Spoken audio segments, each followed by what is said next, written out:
Cáirde go léir, Táim céad fáilte roimh fad an sachanocht Léacht Uí Chadhain fi héin. Fé mar a sóldíh Ócáid an háchtach seo I Bhéaloidis Scoil na Gaeilge an Léinn Cheiltigh agus an Bhéaloidis, agus tá ardáchas arin gur féidir linn I cheiliúra I gceart a ríis campus UCD.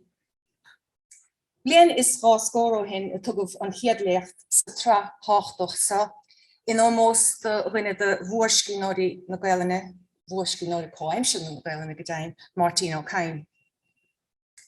Ui Chadhain ach beag an dahadú léacht le clos an sachanochtagan.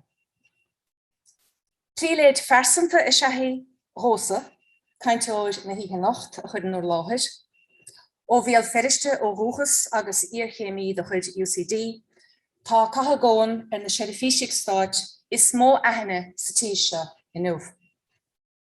Tá héal caite leis na meáin chun na stáide in éireanige, idir Gaeilge agus Bhíorla, agus cé go bhfuil sé scortha óna fost mar ardstúrthóir RTA le déimlíonna an nuas inis, tá sé fós a gobal go gníomhach son na Gaeilge, go háirithe ina ról mar chathíorlach an agaíocht feilseóireachta cór. Olaf take sé Cathal sa Scoil duine an sa an UCD, agus tá méid Harbheith buachte as an takeíocht íal a thugann sé a gcónaíthún. Beg TG Ceacht chuig bliana fihead an saoil a gceann de lá ihe hána na blianasa, agus ní fadahhain a chobeg commóra an lechéid ag RTA radio na Bhóitheachta, ná go dain cead a scór bliana a bheith sláimithe ag cór. Cá seasan na meáin Gaeilge fé láthir mar sin. Cá bhfuil a lucht leanta. Cé dóibh iad mar bheáin. Túirí mé persanta na ceistena sa agus cín eile nach iad a bheith idir lámhah I Léacht Uí Chadhain na blianasa. Ní fearr duine chuige sin ná Cathal Goan. Fearr go bhfuil a héal garimúil caiteige I pléile ceistena dá sórt, ina chaint dar teidil Ceacht ón Bhóitheach.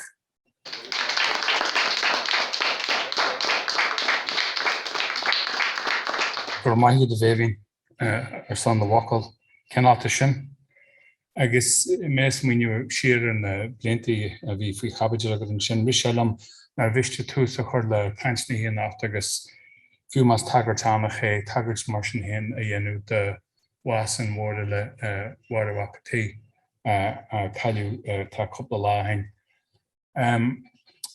Ní ólaí mé ar chuirsaí filiachta, ní fearr litseachta sí héil sin mé ach mar rá léthóir bhí ceanna léthe gom ar a chuid filiachta. Agus tar aon rud ón aithne bheith go churmarthaí a muí I man éidir sa Ceacht, agus ní dhé sin nuair a bhí si a chataisteach ar chláirthe telefíse. Cumnim tar aon cheann ar chláir speisialt an nollag de fáistí a taftú ar chuirsaí. Dearthain trotha bliain hain. Cumnim mar hí mar rinne bhí fial lena cuid agus nar lecarí rih ar óici a rinse le daoine go háid daoine óga. Súna siarí dá hanam. Nis Ceacht ón Bhóitheach. In éireann na dála na bíonn scéalháine don na main fiblí a ligna leiche seo. Cuma céacu main Gaeilge nó eile iad. Nach chumí analís agus tráchtacht ó ahantíomh faoin na main chéine. Dram amháin I mhuíomh gur breag nuacht agus síomhscéalaíocht gacha bhfuil le feiceáil, le léamh agus le chonstin ar na main tradiisianta. Dram eile ar cuireann dífa main láidre neamhsplatha I núineacht fiblí mar chosint ar bhí eisneis agus ar léagar an déan le heis a bolitiacht in dhearthair. Dram eile a ríist ar neamh nídá an discursa seo ar fad a fáilemh acu ar na sraithanna suaras móéileh ar Netflix agus Prime Amazon. Baite eile agus iad fleiscí ag na main hóisialta. Dram eile ar bí inmhaithanacht na man ina deangaí bhuaithe sin an chluchas mór a báidirí. Agus cumasc bra leathan den na breistintí seo ar fad ag cuideaching a brath ar an lá nó ar an spinnatárin. Nisús ríis mar a hálinn sé, sé cud na hargantí seo a gcinna chéile, sa dóis ná seasamh eisiach chéal chu se bhaine hécinn cén a cóhiiscint idir páirtí diaspora bhain luachanna na seirbhíse poiblí nó an deasa choitinne. Os a chuine sin waithí do rinne a bheith den mhil sa chóhéics airthe seo, gur a tarint isce ar a go muilte héin a bhíon na ranfáirtíthe a lé sa phlé idir poiblí agus phríomhaideach, cló.ie agus ilmhain, náisiúnta agus idirnáisiúnta, a deanga an móribh nó a deanga neamhar leathan. Mar is léir ón na hainachtaí éagsúla a choirú faoi bhráid an Comisiún Thodhchaí na Meán in Éireann a méid tuarascail uail a fáidiú gan bhfuile deirtear, ní líad daine na tuairim agus ní líad tuairim na éilú ar bhaoinniú. Ar waithe the full disclosure agus Jeremy sin de ré ar nachtú omlan an nachlór nua, a léthe seo na County League for jaar réalachas is páirtí leastar mé sna graithí seo.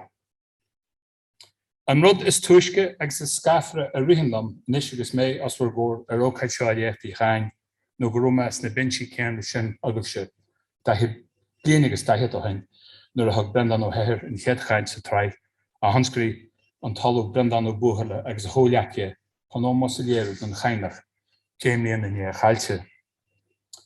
De ré mar is cefnach am níos í mar Ócáid ba rimeadach luchtach an cóhanál agus sáchréaltúir irisir agus úidir a man scacha ar chuid de hamantas polúil agus de gáinlitere an chainaí ar a bhela fíorhlachtúir héin.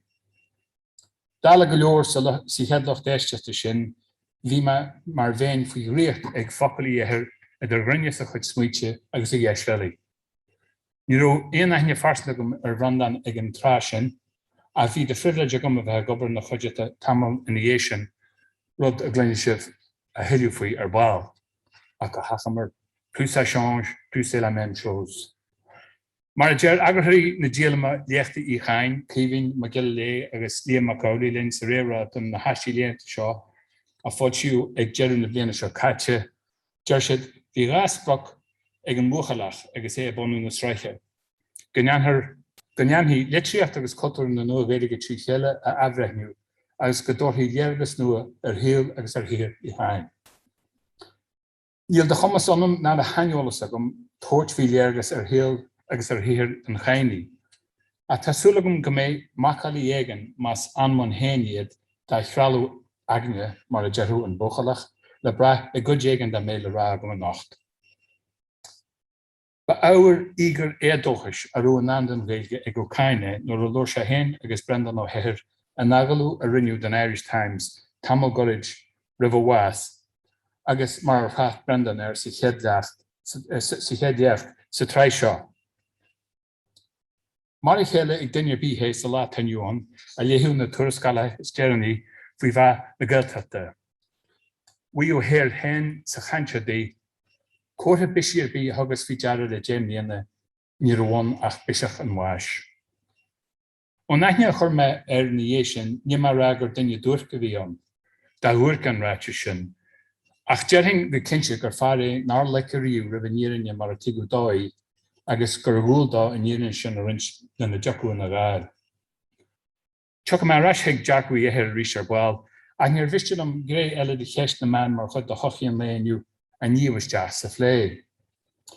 Cimsin a gré seo dar lam na main a deanga a tá faoi bhagairt agus mar a ggéarna na mains na mórthanga a bhreatear bheith faoi bhagairt in ngeallar afrithe óháin ar chórais ghailithe ar foiitreann úsáite agus ar luthú úineaachta ar scála dónda sa ré dhigadach.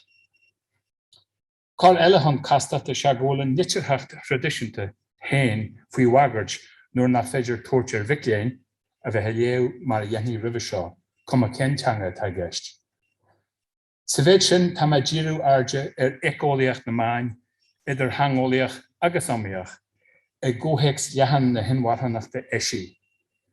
Rud ar díal díonmhaithnú é den sinne déana lig. Gan mé hin a chur in áit Cassandra, na sibh bhórú le tangarachtaí an nuafais, ní miste rá agus muidir thaiseach cop fiche sa sé, gur leochlach amach an saoil na maramid idir dhúlra agus bathe léana. Chun sé gurne dú an rá bagarthach béblu le bhiú le léamh ar Híomh Valley idir aham na cloithe agus an ómid rá daró, prepared to meet thy latter end. Manu a churthús na tríhí gaiiri muid de bhar an chial gáirsú le jetí a winchas a chur bhanna né mar hátarart agus an mhonbhrí a bhí ar insin ag lucht déanta an ógra grún na críocha déanacha in jasúin. Mar sáil le Camerí na náisiúntaithe jeú cuasa na grís sin na haint agus máirs chuasa aimsiú dhuine le, bhí sé a cheart aganne ar slán ó héin mar phobal teangahhainithe a bhartú sa necólaíocht uair nua a thabhailthe atá thugann más fear. Ó nuair go bé an rud atá bhaisin a bheith ag teileadú mór imeachtaí a hiite amach cé bliain hen, deanthar an rud faisinta an seo agus tapar an 5 bliain fhíte TG cethir a chabadil fa hátan den ihe hauna úd nach bhfuilach mar chuimne hen agam orthaí. Cumai céine is gearúin cumarú leichéad bliain a bunithe ag RT Radio na Gaeltachta agus cir scór a bheith slánithe ag cór. Iris vísúil a bunú de herbh gríomhachtaí glúis ag fisiúil na nódscoilena an cóchaidirú. Tá nó bhí buint áirithe agam leis an trí agra seo ar bhealach amháin na bhile a gathú na mléanta. Agus bhfuil am súla chaithú ar bhfuil buinte maith acu ar an óid héin ó bunú iad ina chean agus na chean. Is smíonam iad a chabasal mar bhain a ggóhéics comhaimseartha na Gaeilge sa Gaeltacht agus taobh muotaí a ggóhéics na ré digitíí a agan nach bhfuil léamh omlan ag aine ar bhfuil róin amach. Agus é sin an ainiú a bhfuil de haci a stáisiún inéireann agus a ddírithe na hórpa don chuncheap úd a Dr Liam Cheiltigh ar. A hannuad le gréithe eile de scéal na Gaeilge tá síomh díolas, parallax, de toortfáidir an nampar an stáit i Léacht na Teanga. Ó fersbíocht a bhhain tugtar muoinú agus takeíocht huntasach stáit den Gaeilge trí oras na Gaeilge, trí an rinneidethe agus trí an muoinú a thugtar don na main electrónacha ar anané agus in ceathrú cuid beagnach den muoinú omlan stáit a chuirtear ar fáil den na main Seirbhíse Poibli. Os a chuine sin, sé an stáit nó féiminí hinsearacha a dhríomhann an animan stáit an drama smó a chur an cosadacha máidir le Ceacht teanga. San einacht bhaite a chuir sé faoibhreid chóchaiste Gaeilge an Oireachtais agus leasaí a nach na deanga áfagiúil faoi phlé, sé Dr Liam Mac Amhlaigh i dtí níos riachain. Tá sé seanráite nach ché go bhhain teangatha blas ach go maríteiriad. Is uafasach a níl rá a tágach cuma ar an scéal gur bé riarachan na tíre idir náisiúnta agus áitiúil a tá gobar in iad an phobal na Gaeilge agus a deangaí an Gaeilge mar hanga phobal. Sé sin na fórsaí céanna a bhí gceist san 8ú agus san 9ú híos déag agus siar arás go haimsear na dúdarach gur bíad an bhescra chéanna agus in teolalas neamhráite corporáideach céanna na lucha céanna agus na tosiachtaí céanna a tá fós snac maríar chaine a bhín héin as a bhí gceist an úr gharach úd. Well, mas cosfuil bhfuil críoga agus agnan na bolitirí fiad agus foscailte i Léacht an Achta sin, ní áiríonn scéal i measc Jeremy rialtas bhuain, a bhfuil túsáite an adóú den bheon fuairmhirte aonteannach. Éfacht agus éascaíocht chuid ibre a ran rialtas sin an gad is girid an scórnach siúd. Béile feiceáil an athrú bisí é an Jackú dearfa atá léirithe an air stáit Jack Chambers i Léacht na leasaí amadúla a bhí máta ag an chóchaiste. Maidir le maith na Gaeilge mar hanga phobal, tá údar éagsúla ar aon túram gur bhhaid siar a hasí an seo. In agalú radio ag dearú chuigeadí na híise seo caite, Ui Séamas ó Cadhain nó máide, go bhfuair sí buas in éibhreisiú Cantáile. Ag sríomh dá faoin Gaeilge in Léinn Cheiltigh in 1992 dúirt Brendan ó Buachalla, níl aon cheart agamsa na ag me leithite muintir chéire a lochtú as idbheith páirteach de cire fihéid bliain in nuas san aistrú teanga ó Gaeilge go béarla a thusaí uaisle éireann idir cléir agus tutha sa 7 híos déag. Is trúlam go mór gan áras nar léir agus nach léir dóibh gur bhí an element is sanúla dá éireacht a ganamint ilan de héin atá a scríú le tíide. Ach níl deanta is a dhéanú acu a cheanúint de fatrún a lean fórmhór muintir na héireann le 300 bliain an nuas. Beidir nach ró is nach bhfuil aon ré fracticiúil acu nóair a léad gur mar sin a tuigiú is a thugtar dóibh féin. Beidir gur mar a chéile aistriú teanga agus athraithe eile teanga bíonn an animic féin acu na féidir a chosc. Má tá blas na cinneúine ar an méid sin, tá farad le brath in alt na Máirtín Ó a fáilsiú in turas.ie i mí lúnas in na bliana seo faoin Léinn Cheiltigh. Tá an réaltacht le cloisteáil in airneatha mháis a níl aon duine géisteach. Deir sí léinn is beg runhan céine dhéanfar ó híb na Gaeilge is a réaltacht, fadas gur focail turmasca an focail géirche am héin, ag airí réaltais, stáit seirbhísí agus lucht planála. Bhí sé tagair sin san áit seo den taid a bhí deanta ag Choláiste Ollscoile smáil le gorid. Deir sin léinn ghfuil 2015 Ui Chadhain nó nóchas an 970 duine ina gcónaí sa réaltacht Africiúil agus lóiríonn 2008 Ui Chadhain acu sé sin 23 Gaeilge chula lá. Cumhní gur dóigh ná bhallairt gur duine amháin is an Cheiltigh a líon an déanaú agus nílas ag an cevéad Gaeilge a lóiritir sa Cheiltigh sin nó an lóiríonn gach ísgrúpa Gaeilge leis an Gaeilge nó an carachal an nonsnálteach a bhí ina gceist. Cuireann an tíbhas fearr muoi, duine as gach ceathar gur Gaeilge is tuaisce ar a bhéal. Má chasan an trúr eile an iompaí an trúr ar an Gaeilge mar thuirteis. An dici siad gur mínó spéirle a bhrú An gasarí na sa Cheiltigh sin atá ag cóisiir leanaí deach an bhéarla.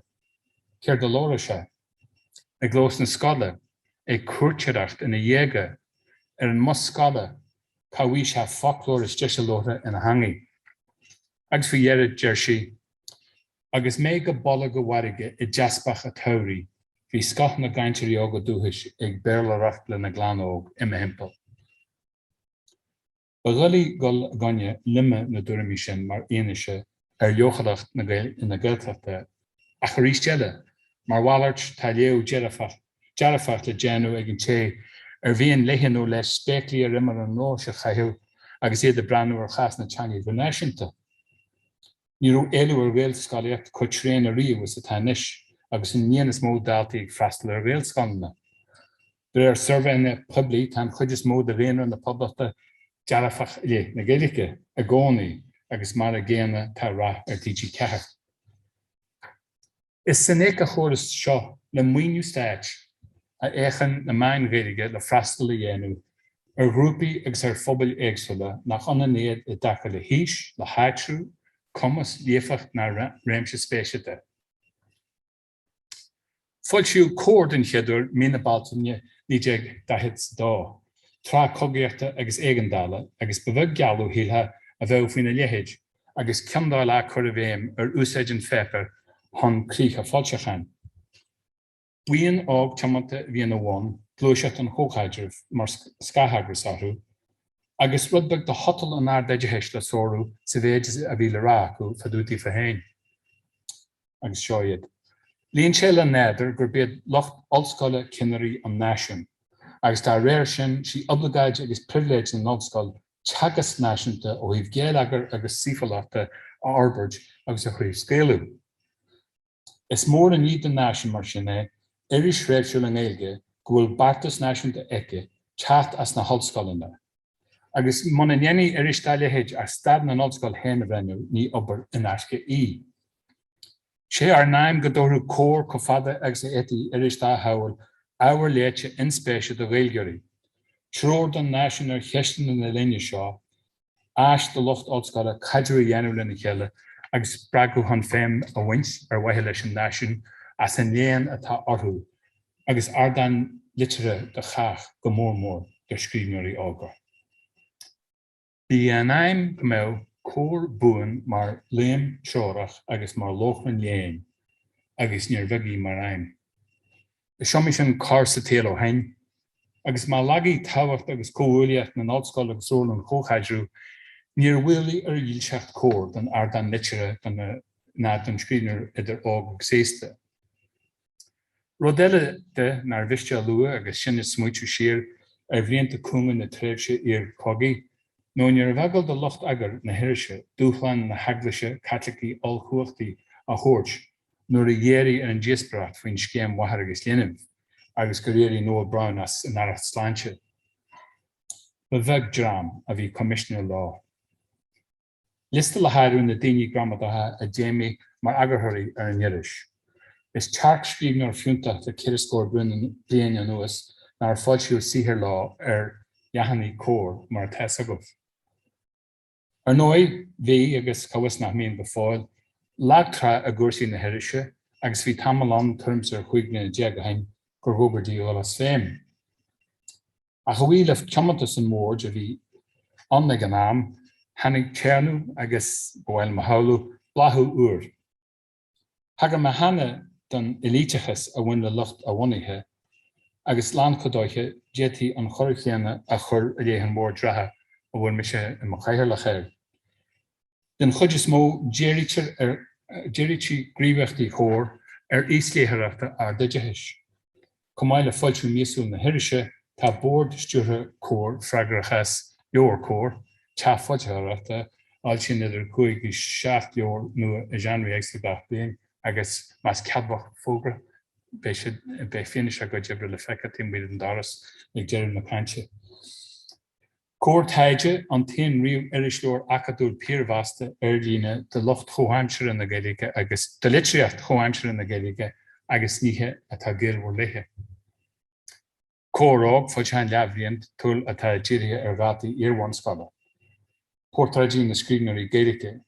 Tugra a buniú a ggóir le foras na Gaeilge, chun cruasach mór a chur fáil in na mé portráidí a bhfuair an gréanghafán de scríbhneoirí comhaimseartha na Gaeilge, comáid le hálas faoina sihir. Agus comáile sin tá bunthir beo ar líne agus tá le chur leis gcónaí. Chló imfranta nua atá ábhairt fi láthair le cabhair lucht léinn ó Ollscoile ina míon an Gaeilge amúniú, agus bí Léachtaí Uí Chadhain ar hagar dá hana hen an chéadúir ón imfranta nua seo. Agus ar dearú dhéthirí na Gaeilge tionsnú uairnua chun taide a hamsú agus strateisi orbairt le daoine spreagú chun bheith a léamh ábhar Gaeilge. Is mar seo a chun an bord fios ar bhisin na hirise san am atá lethir. Go méid cór na hiris litríocht agus cuasaí bratha bar feabhais idir chlóite agus ar líne. Go méid sin na hardan ag pobal léthirí na Gaeilge a chothú smaoinú agus díospracht. Gur intí áiltear scoin na nua litríochta cruthaí as Gaeilge mar stúdaí ó buniuí sa bhíonn 1940 sa dá. Go bhéchar le líon na léthirí a bhéadú ar bhain leanúnach agus go bhéimiid cór agus Scoil seo gach rud inis, idir earnings board go bhéimneoidh sé de réir deachchleachtais rialachais le dúcha agus de héfacht. Bertse tá fástaí go Léinn aimsire cór agus an teagarthir litere ar bhain páirteimsere.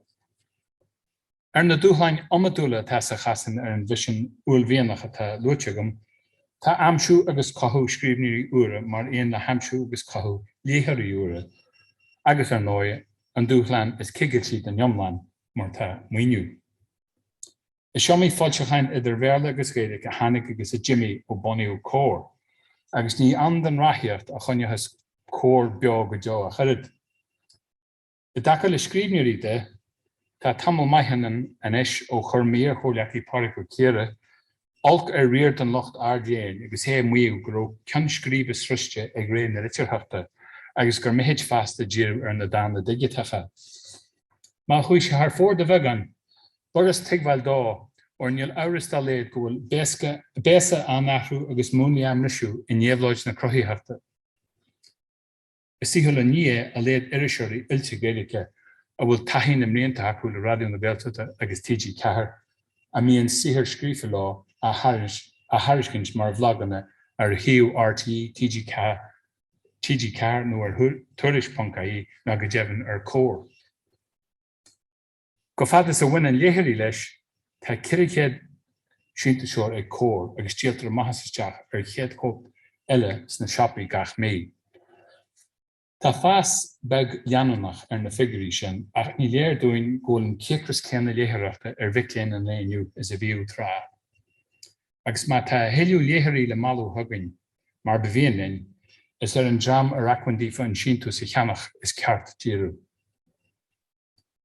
Sa chéad agran sin duine sé mí na baltaine ceartha sa dá, hagar scríbneoir an agrach da, tua an bháis a bheith as ceann an tréimhseáin.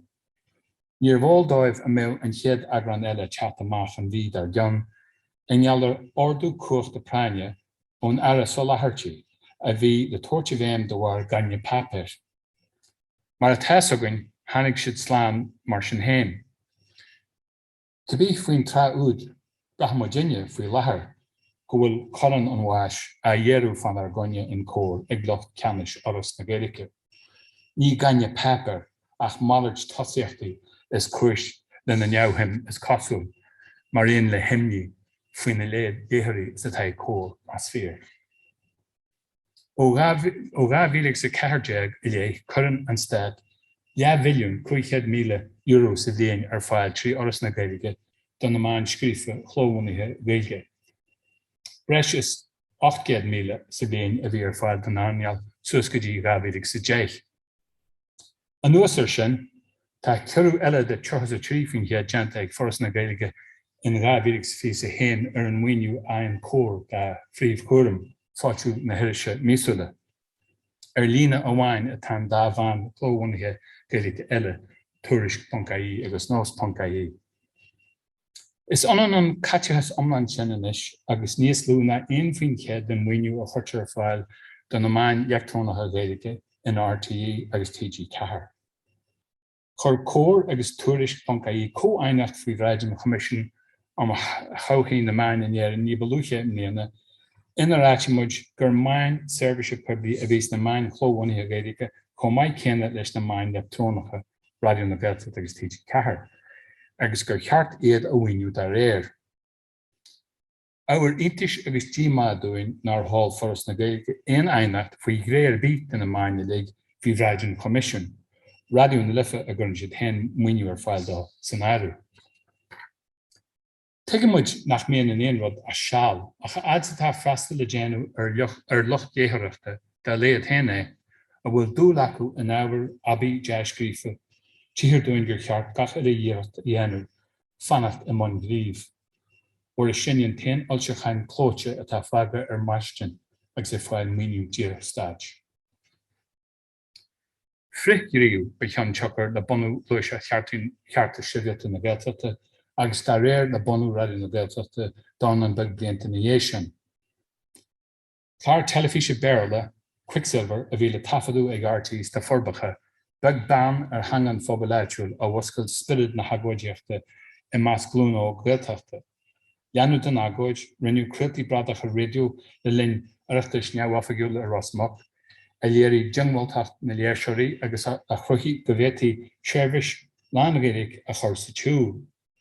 Bheith bliain na dhéisian dónach casca seachtú sa dá hanig radio na Gaeltachta ar an éir faoi chumracha agus stúr RTA an neagraíocht a bheith frithghríú a gunne a go jumpar teanga a chuir lús leis an átas an cheatá riú. Dás an tseirbhís de réir chéile ó uaireanta antóranta agus mogul tarchar seanáimsere go dtí seirbhís omlan ar fáil de náisiúnta táneasáin.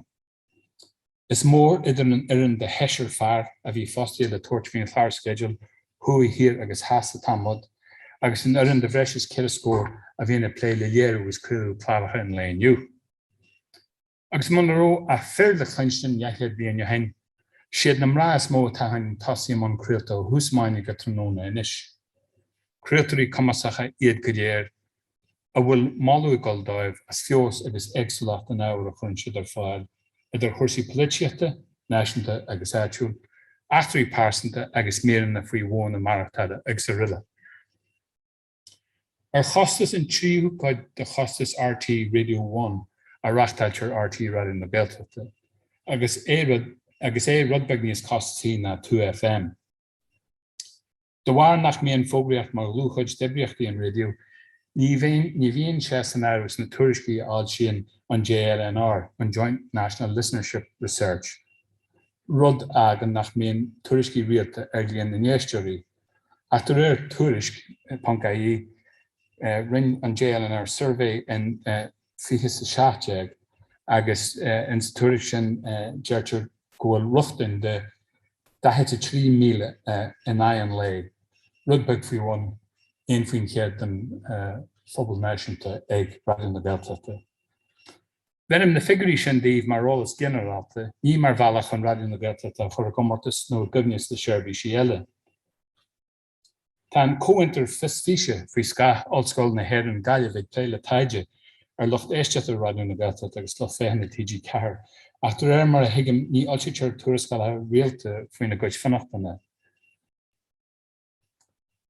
So, mas fiú seirbhís mar Raidió na Gaeltachta bheith tá costas a buint leis, agus aithníte mar sinné gan fuacht, gan faitias. Níl aon duine go le rá gur caffach an seirbhís é a churid. An nuasar sin dáta seirbhísí eile de chuid RTE bhí ar lucht an bhainistíthe cuirithe go leor a chur a bhéim le blianta nuas agus táileacht sin ar an chláir schedule. Bhí an strahailt le gantan airgid agus fórne i gceist. Agus ní léir aon rudre ar 8 man ar éar na spéire mar bé an talamh bliain mar crath agus a chomisin haucín na man in éirinne. Bhíon gá agus géargá i seiftiúlacht agus géarchúis le é a thuirt ar an annach an airgidis, agus bíon na buanna céanna de dhí le teachta dír ar Africa sa Cheicneolaíocht agus an nósbhartaí éisteachta. Ní díolínta sé bheithain agus na chaint sa túil bhí bheith na Gaeltachta go mbeithí a tuairimíocht na cúnaí aon teangacha riarachan sin faoin bhfuil an an don seirbhís. Ar cheart díosbrát a thunscrú ríist go hinmheánach agus leis an lucht éisteachta héin se has bheith fannacht ar gram cúil chúise ón taobh muoich faoi leagan amach réigeannach na seirbhíse.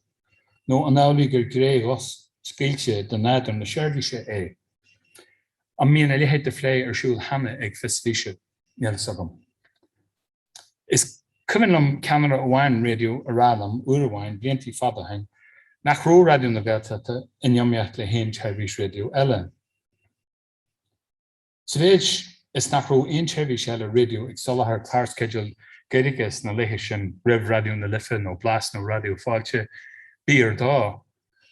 As sa bhéid is gúil an radio ag roinnt an spectrum na seirbhísí béarla atá san iomíocht a gcuid éisteirí agus éisteirí gach teama eile sílim gúil an anlaí sin asnamhaach. Tá an ré céanna ag lucht éisteachta Gaeltachta agus Gaeltachta agus achanna le snáirí Conamara an tairí seo caite is fuú héin an cinniú.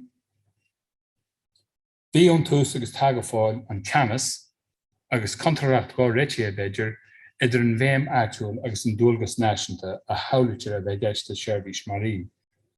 Agus níl aon seirbhís eile bhfuil an fócus gabhlanach sin leacha orthú mar bhualgas. Ag brethir an té míonn tú caint leis nó léithe, ní éis an muintir cheantar an tuaiscirt le clártha níor ná neas, agus mar a ggéarnas na ceantar sin na bhfuil ar siúil ó thuaidh. Ach tá méthe ag ggéirsteach leis na clártha iiritas mar sin héin, dútha bhailir tuáin de thuaidm. Go mbeidh ceanna le TG Ceacht, ní man commerceide sa rá chéal é Raidió na Gaeltachta a tá dírithe ar phobal éisteachta nó ar phobal éagsúla éisteachta mar a bhíonn seirbhísí eile ar an áid héin. Ba leor sin mar úchlan, a hanúsar sin is instrum fallaí stáite. Go fiú agus mé caint an seo, ní hiaglam éalú ó hermí caníochta agus ó bhailí smuintireachta a dhéanann orlaisiú ar an radio mar chuide réiteach na ceiste dá úscailte faoin bhfuil an an don Gaeltacht. Ag lórt dá faoin cheist chéanna sa chéadíochtaí chain dúirt Brendan ó Heather. Deanta na fírinne tá neamar go scríomh agam a dtíobh na ceiste seo le bliantí beag an nuas agus seánis mo bhfuil is scar. Nílim chun lórt na scríomh a dtíobh na Gaeilge a seo amach. Le bheith omláin fírinneach ní eicem ach cúilhans go bhéanathar an teanga, fiú mar chinál séad chótha peisiogach mar atá sí ag an gcumann lucht scéil. 7 mbliana na dhé sin, déirí lam tóirtear bhfuil siar ar a bhóid nuair a thug an bheirt faoi chraidchláireacha a dhéanamh de Radio 1 in RTA an Gaeltachta nniu, a bhí mar heideal ar trí agus bhí Radio na Gaeltachta go mór a gceist mar chótha dóchais agus muid ar camcuairt na tíre. Sráid impressionach go mbeidh a bhís na chláireacha seo, bunithe ar haithí na mblianta sa go héin a bheith ag taisteal gach cantar Gaeltachta agus a chur aithne ar ghaoine ó gach ile ard agus in san ard chathair. Thug muid cinniú an tower a dhéanú ar scéalta pásanta agus esperas na naine a casú dúin in áit a bheith am taide ólaíoch le sochangolaithe. Má tharann se leabhar bís nám is dóthaigh gur daoine gearan is mó a bhí gceist. Go raibh léitheach réalhar chorbaí ar Radio 1 ag tríomhthugtar nóna nuair a bhí seirbhís le gcoitinne ag na daoine sin, agus go raibh an Gaeilge a brú orthú in iad na dul. Bó a bhhad an clampar a deascaí as tuarascaile dul bhí brandan bunaithe an tráid seo do Francis Mac Amhlaigh agus bord na Gaeilge an bhíon dar bhean a sin scéal eile. Bhí deise gom na líon tairí sin 1987 aine níos fearr chur ar bhrandan agus seall fíor hatúach a chaithú na chuideachta chun mbeidh le cuairte thuirt ar chuoine nach roma an tú roimhe sin. Aftar a bhain a tharla líon tairí sin is úidir le tiideal na cainte seo. Bhí muid le sciúrde thuirt ar í bhreathach agus bhí sacraí thugann go gcuirtí agalú ar scaithíosta ar Ócáid na Scéalaíochta ar cúpla míle tíimmuid a bhain an Scéalaigh. Ní chuir má animar bíthar an seo. Hannim muid grí teach na ferma agus ní áirc ar bí ar an nearmar nó an Scéalaigh. Fuiarú seo maithas a Bhóitheach é agus bailléarú na chuma agus a chasálacht gur obair hallach idir láha aige. Chuir se fáilte mhóróin agus bhíní grú barachas aige a bhí le breth ach grú se gol trúiarthaí éonmhar dhéanú. Dír seo arann golfa háach agus go mbeidh sé linn a luithe a thocún luí. Rinn mo deabhlaí agus réite muid cupam téadúin héin. Iné tamil seoisteach le fearóg agus fannaí mo dá an éiric. Thug se freagar bra foscailte máil cardúil i méarla arann agus hiigmuid gur mac leis scéalaí bhí an. Le scéal fada dhéanú gairid, hanagan scéalaí thugann a ríist agus leiscealach go mbeidh nar hanagan lí go fáil. Agus géirí ar an mhac, íosach teannachar bhreithe don móil ar gún chósa. Thug mbeidh siop don mhac go teach na cósan agus furas íosach na teansaire. Arás sin go dtí an Bhóitheach agus spreadbeg breise ólaise gom fadú de grithí an taí. Fós an fermar dearnach go mbeidh, agus ban as bailaisteach a bhí sa bhathair nar ó géireach bíachaí. Dag muid an fermar am na chúram a ríist, ach behear grú se thugann a ríist agus buaithe go mbeidh go méidir Gaeilge an barach agus an laí. Ní raibh an darasí sa bhuailí dar leis a go ghul am muine na téide agus tíir se randan as orm héin gus ar a bhac a bheith na chuideachta leis an laí a tharint. Churú brendan agus mé héin ar cheann rópa bháin agus an tathair is a bhac ar cheann na téide eile agus tasíú ar an tarint. Seo muid, aranneach agus ardóineach nach ró cáil na deá fermaíochta ar Ceacht agan in ar seaasú a maithe in dheisceart chéirí a tarint laí agus an fermar dar gnéasú mai sé bharmh, tarcaí leh, slán a táil. An sin stap a scéalaí go grod agus dúirt se go géire ar a dathúil ar a bhac agus thug glámar. Will you pull for sake and stop jerking? In tamil bheith bhí Léinn Cheiltigh gamin bra fálainn. Déirí Léinn agla a hafadú go mbeidh fed mar a fréir géir ní líon tafadú ar imeachtaí an mhaithí. Bhí an idirlút sin bhó a dan Léinn mar cheistalú ar iiricí an tail agus thug eabhar mbeidh gaiire dúin go mbeidh. Bhí an chead ceacht follas go mbeidh mar higann sibh gur a ggófáirt le chéile ar réon bhuiile is fearr a dhéiríonn Léinn ceann cuasa a bhaint amach. Maidir leis a dara chuid, má tá tú géirí go dúirthaí ardar a bhfuil a rá agad, aber mér le. Bhí floscan dóchais le brath ar ocail léamaí mhuirtheide nar a thug sesin Léachtaí Uí Chadhain déimlíana in é achtar an mhaithí agus telefís na Gaeilge a món crualta ó Ui Chadhain 1996. Bhí seo é an sa Léacht sin. Ag seaasú ag fuinneog chiisteanach a mala na hain hin bliana seo caite, bhí réirc agam fé hallas na gealaí ar seanna alaí istat an bhlacaí trasna na ngáirí Réirc lé ar cheatlach chachador tínaidí agam agus dhéan an ghealach ex-rathú ar hanrianta omarí prátaí. Bhí sráidhile indrahain tíbhastí de alaí an na stáit sin, agus díhiú an tionan aimsir an bhharrta. De bhrachas ichi chin bhíana gur ó cór bonúsach a éag as tíG ag Ceacht an an cheadgála aiscíocha sin a dhéanamh.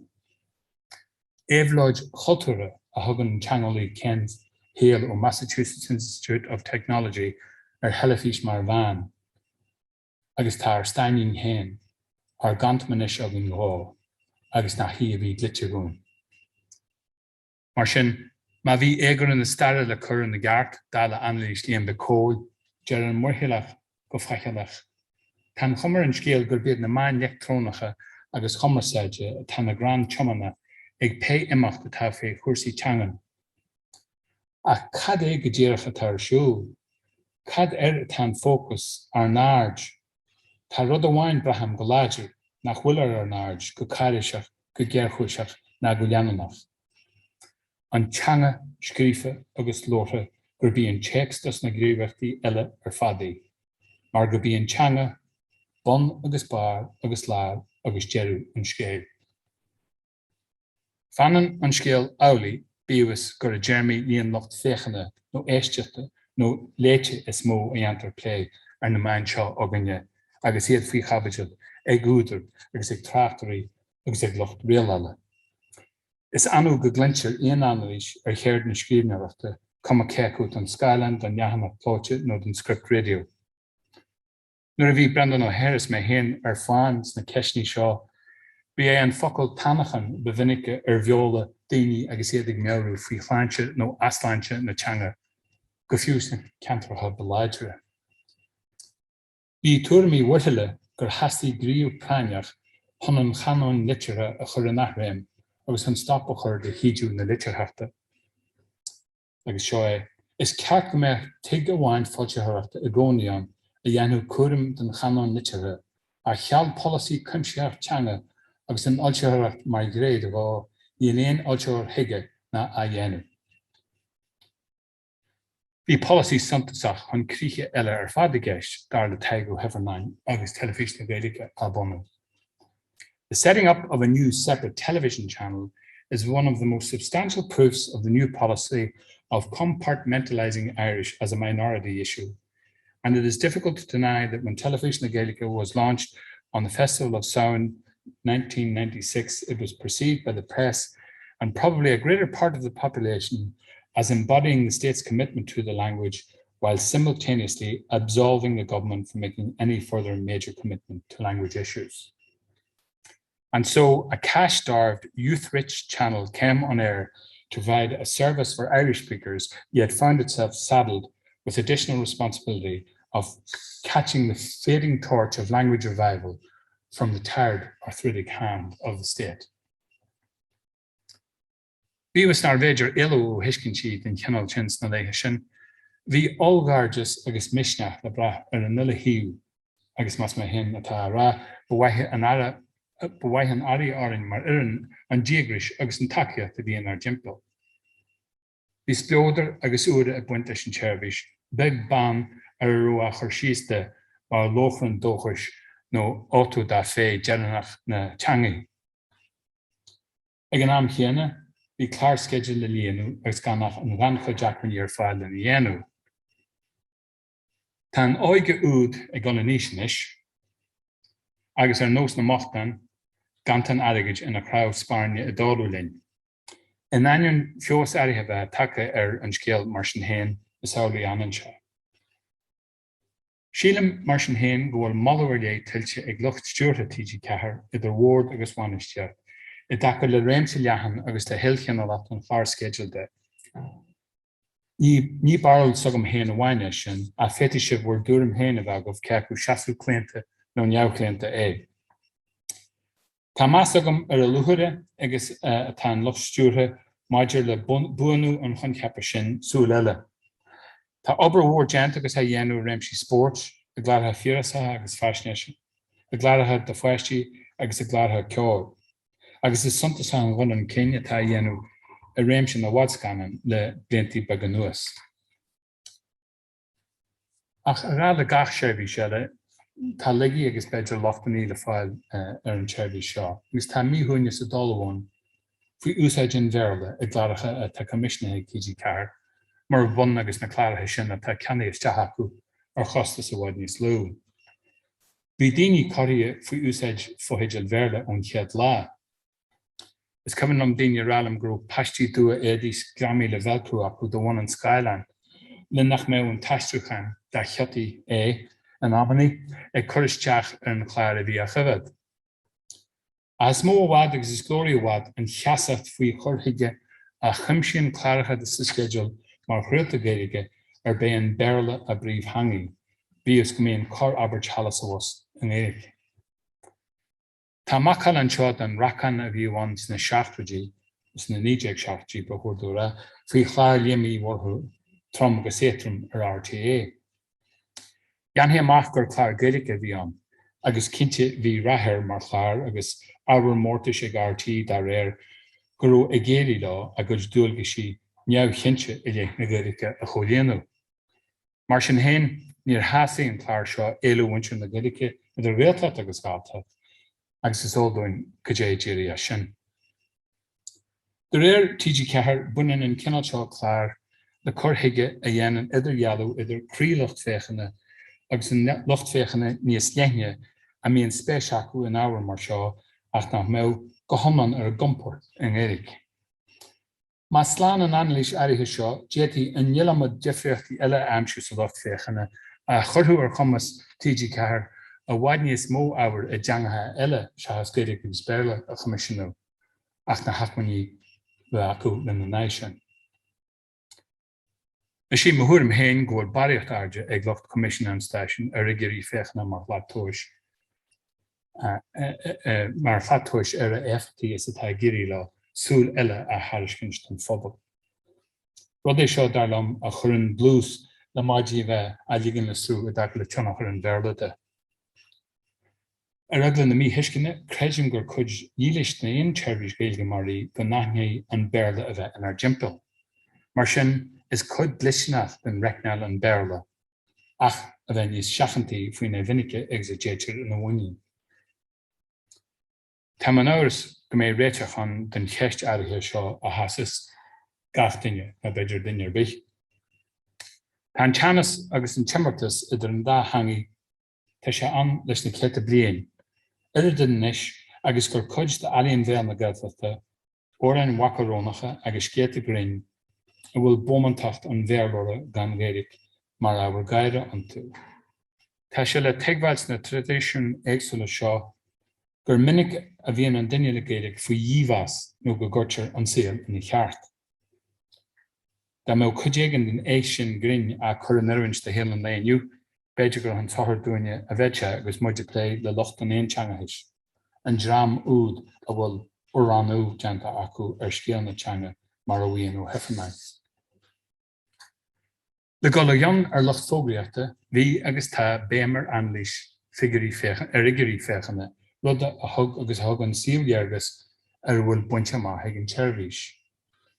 Ní mar rá nach ceart spriccanna intóiste a bheith ribh TG Ceacht a has cór dar liom dearú scarúint a bheith idir gra hascarí féimíochta faoi líon an lucht féicheanna agus a riile, agus bailach tuairiscithe a leacu béim ar nualacht, ar heftúlacht, agus ar chathú na sábhaíochta agus ar bhisniú an phobal. Má leantar den chóras ratha agus gach measúnú poiblí bunaithe ar anlís bantach agus asnamach an waragaí, is a Jeremy fiúntais airgeadúla bháin a phléir le TG Ceacht agus is na main Gaeilge i léig. Ag trachtá sa leor sige the tyranny of metrics ar an chontóirt a bhaineann le bailíocht muinine a scalaí tóis a bheith ag lucht steward policy a Léis agus Ollscoile Geran Tudor Jerry Z. Muller Léinn. Ultimately, the issue is not one of metrics versus judgment, but metrics as informing judgment, which includes knowing how much weight to give to metrics, recognizing their characteristic distortions, and appreciating what can't be measured. In recent decades, too many politicians, policymakers, and academic officials have lost sight of that. Bú lucht rial eile comhaimseartha agus annan le Gaeilge a chuir leis an liste sin do riine na ngathaí acu idir dhealú dhéanú idir an rud gur cheart a thuairis agus an rud ná féidir a thuairis I Jeremy Caníochta óháin. Agus an méid sin ráite, chuirm na tascaí faoi TG Ceathair atá tuairisce a bhfuair láthair seo na an rud a bhí sa tuairis acu de fíhis a nídeag tí maniu bhfuil na figurí de fíhe fáiltí ach is beag de rifar atá atarú. In fíhis nídeag tugadh muoine do lucht 36.5 milliún dírithe ionstaid chiiste do TG Ceathair. Nuas sin muon RT lucht de 5.3 milliún a bheith ar an solathair rachtú clár de uair a chuigean lei a thugtar TG Ceathair. Leacht an déag cir a scóir atá fásaí go díire ag TG Ceathair a bheith a chríorid sin a rís fásaí san annáil phríomhaideach an chláirithe a sholathair. Sa bhliain cheana sin nídeag, bhí TG Ceathair ar an 6 baile telefíse bhóitheach féchanna sa tír le scír de mhórscríbhneoirí dóibhíonn chéad. Ráid líon na chláirithe a chréaltar an amart féchanna se sin idir sé tróna agus mánaithe is chláirithe Gaeilge iad de réir cóirimh TG Ceathair. Mar is dúildóibh chuir TG Ceathair ainacht uailmhíonach adréalcach bhí bhráid an rialtais mar chuid dá nachinní ar bhaoiniú médaithe I mosisiad na bliana se thugann sa ré ar chomhaimseartha má hagann se. Láragiú méadú de 1 milliún in aine bliana ar fáil cire bliana sin é 76 milliún fan bhíon fiche. Rutta dacu iad le muoinú ar ionané agus daithid faoin chéad de 7 RT ón cheadannas seanchaite telefíse. Is léir go bhfuil plananna deachchama agus misneala acu den chaite is breise a iarú. Mar a fógraíú an chatan seo caite 4 milliún breise tá fáilte acu de fíos a dá. Rudbeg sa bhreis ar an déifín chéad mar ardú. Muintir san ainacht a rinsead go gabhrú an tardú muinethe le cofaimíocht a bhaint amach sa neice chóras man seirbhís poiblí an Nuair a bhuitir an chomaith go bhfuil gá le hastrochtú sa chóras monolíteach man seirbhís poiblí, massam ondóid a bhfuil an muíomh sin chuirthan ar láthair gur léim loice sa bhaíocht atá. Is cosala go mór le hirirtas ar commissionú RTE é. Is forst spalaí a chaithú le RT as neamart sacu I réimsí go leor, agus mar a léirú rís eile le geannas agus é admhaí acu héin, tá meón an éon teangais a rubar an go fáil for éir. Agus tá hasal é mar chaithú aimsere agus tá bhéad a teise a gol RT, ní thugtar é san annaí seo ar eice chóras na man seirbhís poiblí ina omláine in éireann. Áite bhfuil RT go búirte céan sa tá TG Ceathair maidir le muoinú agus ar iomadúla go mór a gcuid dúilgus ráchtúla. Iireachta tína heiche a chur an bhuilean is dóilam, nuair is cór orc ar an scéal sagann mar chuid den trangol dónta, áite bhfuil inmhaithanach na man seirbhís poiblí mar a hiictar dúin iad in bhfuil. Mas ahrú éireide is cúismhaid imí dá mé láthair an Glasgow san éireacht agus luga dúine lig. Is sé cuacht na nóil chorpráid digitathe dá cheansaithe agus an tionacha as cimse a imríonn siad ar an iligréad an chumarsáid, idir farsanta agus fublií, I réimse na siamsalaachta na nuachta nó an eolais, sé an chuacht sin is ceart a bheith ina ábhar fannacha dúin chomáith. Ceann nuacha chormuid mar sin ar cór RT radan na bhéalta agus ar TG Ceathair, mar chuid de bhéascna compléascach afrithach na tíre seo. Cá lomitir iad mar bhain sa discursa náisiúnta faoi bhain seirbhís poiblí faoi chéile. An mar a chéile na réiteanais soganne agus réiteanais na man eile. Mas teanga bheo pobalí an Gaeilge nar chóir na man sin héin ar a léad a bheith mar lúchaid den eice chóras náisiúnta. An láidir go mór sin i bhairt le páirtí diaspora eile ar chaslá bhfuil an an den na man seirbhís poiblí eile, mas a mér le héin iad, nó a bheith ar neomar a héin is dúil dúin chrá. Ar nós turas gáil an chóchaiste iireachtais in bhfeabhílig sa 8, Mór an mollen an commission am hauchí na man in jerin rud a bhí eile ach an múna muoinethe ratha a bhrisú agus a athúnú agus a bhéadú a rís le táhacha córéirithe ar na hol chorporéidí ar chacht mé arthú. Má an mollen sé a sin amháin, bé tús fánta chuir leis an obair chóirithe ar na main seirbhíse poiblí chun ar leasa lig darlamsa. Hanna hin de réir an bhíodain ó inchí sketche an rialtais áfach bé ccoitinne camarí polúile bhrean a gcoinne chuid Mháirtín Commission faoi bhíonn RTE. Níl is agam an a céidirú fad síl na man Gaeilge lig mar chuid bheo de phobal bheo a bheitmuid feith an 5 bliain a fiche eile. nó an a cluniú siar ar thuairascail an Commission chéanna mar hasiadach ar chorpan na man seirbhíse poiblí in éireann.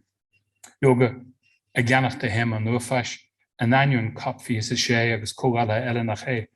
Cos nach rún ceart ag loch genta an ógur sin ar híomh bhalaí I ddíróin gur maithigh.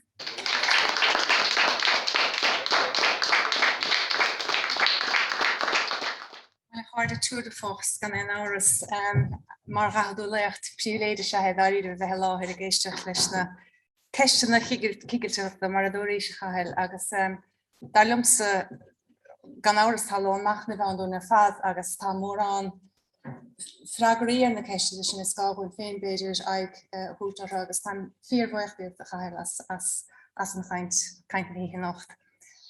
Dírithe cháde mar ocail Scoil beag leabhar tá leabhar ar díal amach an son fé mar dúir Cathal agus ach dírithe mar ocail Scoil heasta gcuine dírithe túnsna Bhéaloidis digiteach a chuir féin ómráid seo hagar Cathal de clo.liste ar clo Léinn Gaeilge cheartta marrá agus don géad leabhar a hanig amach agus tá duine de hagar háiríonn san hir sa chúine Liam Mac Amhlaigh ach agus is tólam gona leabhar díal amach an son chomá chéanna stólam. Ach réintlí muna bhfuil an leabhar ceannathe goibh gan áras is féidir beag teacht ar an leabhar ar thiomh líon cór gan áras ach seo siomh líon ar le atá á réiteach fel áthir agus heasta ben dírithe sinna chuir féin ómráid. So tá mar hampla an sa híomh sib dírithe list de Léachtaí ar fad agus an ceann bhrean a hí nacht san áide post baran son. Dírithe liste le háide a se agus dírithe tólas mar leis na háid éanaar a pléach haar na blianta. Chomáile sin tá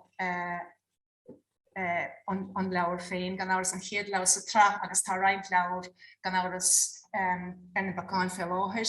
Agus deireadh an son a háide dírithe ólas mar na Léachtaí ó a haar na blianta agus a heúir chuide goibh gan áras Máirtín Ó Cadhain féin ach ar níor Choláiste UCD ó na Hanglóin agus breadán ó Bhóitheach an Afdélo agus an san Liam Tóbín chumach céanna.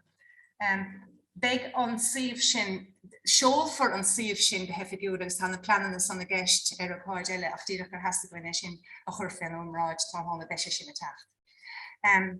Deireadh hir ní thárlóch Ócáid mar seo gan an chaois hiúin éfachtach a chuideach ar fáil dósa go persanta agus de chéalaí mar cheann Scoile agus bhhailm thar cheann Kelly agus thar cheann agus thar cheann idir na Scoile tí chéile buchas le a gháil le barbeir ní churthúis a tá san hir ag an áras agus le háin Mac Amhlaigh chumá chéanna a chairí go mór an Ócáid se a chuir le chéile mar sin mhóitheachas ó chraí leis an Máirtín goibh.